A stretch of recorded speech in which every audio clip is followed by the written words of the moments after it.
సుచేత,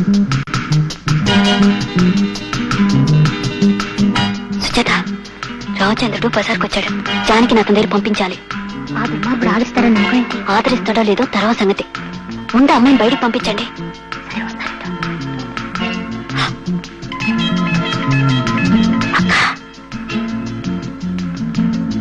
అటు చూడు, లంకలో లంకినిలాగా దారికి ఎలా అడ్డం కూర్చుందో. ఇప్పుడెలా? అలాగే.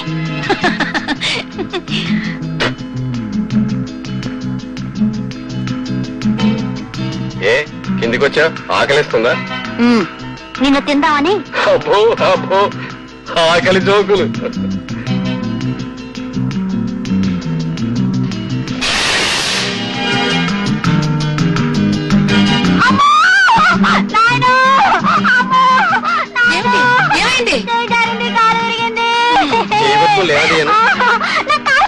అమ్మో, కాలు విరిగినా జోకులే.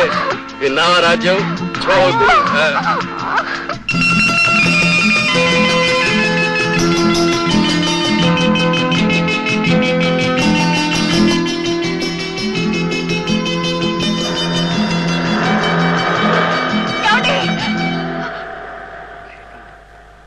ఆహా, ఆనాడు సీతను వెతుక్కుంటూ రాముడు వచ్చాడు. ఈనాడు ఈ రాముడు వెతుక్కుంటూ నువ్వు వచ్చావా సీతమ్మ తల్లి? ప్రయత్నించమ్మా, ఫలితం దక్కకపోదు. చూడమ్మా, ఈ డబ్బు తీసుకుని ట్యాక్సీలో ఆటోను వెంబడించమ్మా. నీ లెక్క ఎలా ఉంటుందో. వెళ్ళమ్మా, వెళ్ళు వెళ్ళు.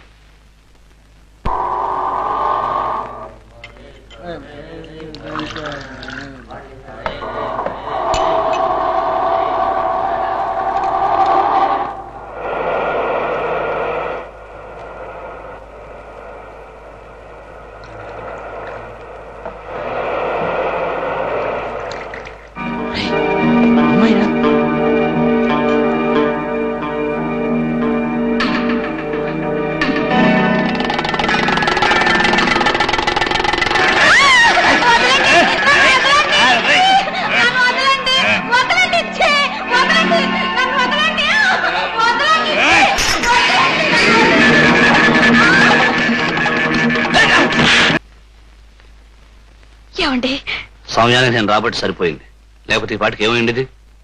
ఏవైతేనే మిమ్మల్ని కలుసుకోగలిగాను, అంతే చాలు. పద. ఎక్కడికండి? అక్కడికే. ఆ నరకంలోక నా ప్రాణమైనా తీసుకుంటారు కానీ అక్కడికి రాను. పదండి, వేరే ఎక్కడికైనా వెళ్ళిపోదాం. ఏ అక్కడ బాగులేదా? బాగుండడం ఏమిటండి నా మొహం. వాళ్ళంతా తగులు బజ్జీలు. నన్ను మీ నుండి దూరం చేసి నా జీవితం నాశనం చేయాలని చూస్తున్నారు. అలాగా? వాళ్ళు చాలా మంచి వాళ్ళు అనుకున్నాను.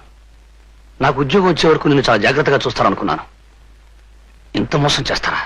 పద, వాళ్ళంతా చూస్తారు. వద్దండి, మీకు ఉద్యోగం దొరికే వరకు మా ఊరు వెళ్ళిపోదాం. నిజమే, అలాగే వెళ్తాం. పద పదాం. ఎవరు? అమ్మా,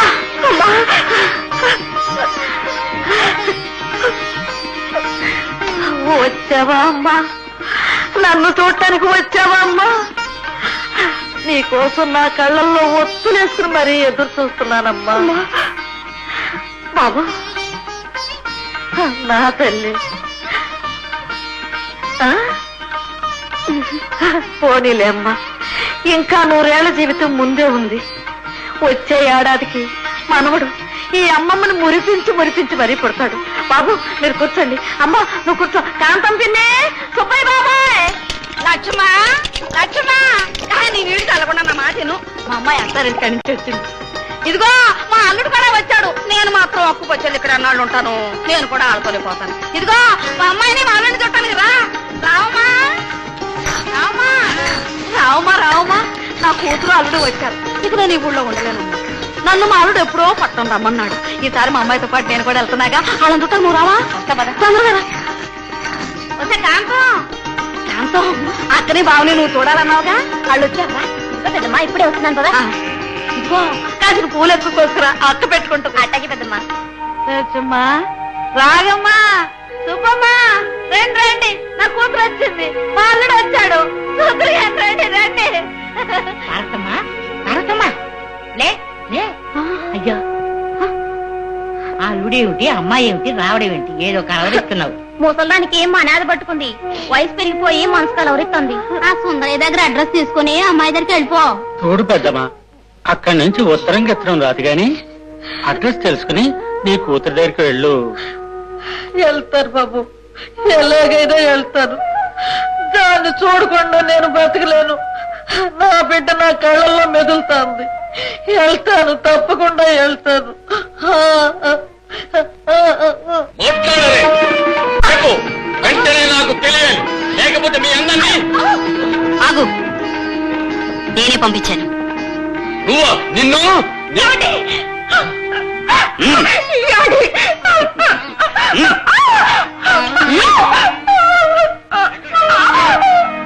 నా కోసమే వచ్చిందంట. ఇది నాకు దొరకకుండా ఇంకొకరికి ఎవరికైనా దొరుకుంటే మన బిజినెస్ ఎంత దెబ్బతిని ఉండేది. దీనికోసం సన్యాసులందరితోటి పెద్దగా ఫైట్ చేశాను. ఒళ్ళు కూడా హోనం అయిపోయింది. దాన్నేమో లేరా, వేడి నీళ్లతో కాపడం పెట్టిస్తారు. ఆ ఇది కాపడాలతో తగ్గేది కదరా ఫాదర్. నాకు కావలసింది కిరాయి. వీరికి 500 ఇచ్చి పంపించు. అట్టాగా ఏవే, అసలు ఎందుకు వెళ్ళా బయటికి? బుద్ధి తక్కువై వెళ్ళాను. ఎవరి కోసం వెళ్ళావు? నాకెవరో ఉన్నారని వెళ్ళాను. ఇంకెప్పుడైనా వెళతావా? ఇంకెవరున్నారని వెళతాను. వెళ్ళను, వెళ్ళను, వెళ్ళను, వెళ్ళను.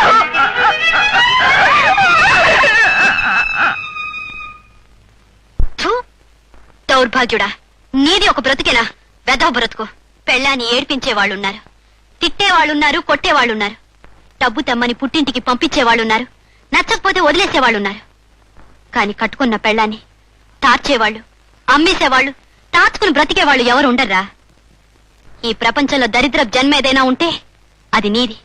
దరిద్ర బ్రతికేదైనా ఉంటే అది నీది. దరిద్ర సంపాదన ఏదైనా ఉంటే అది నీది. నీచాతి నీచమైన జీవితం ఏదైనా ఉంటే అది నీదిరా. రే, పిల్లి ఎదురొస్తే అపశకునం అంటారు, పుల్లలు ఎదురొస్తే అపశకునం అంటారు, విధవ ఎదురొస్తే అపశకునం అంటారు. అసలు నీలాంటి వాడు కల్లోకొస్తేనే అపశకునం, కనిపిస్తేనే దుశ్శకునం. ఛీ, ఇంకెప్పుడు నాకు నీ ముఖం చూపించకు.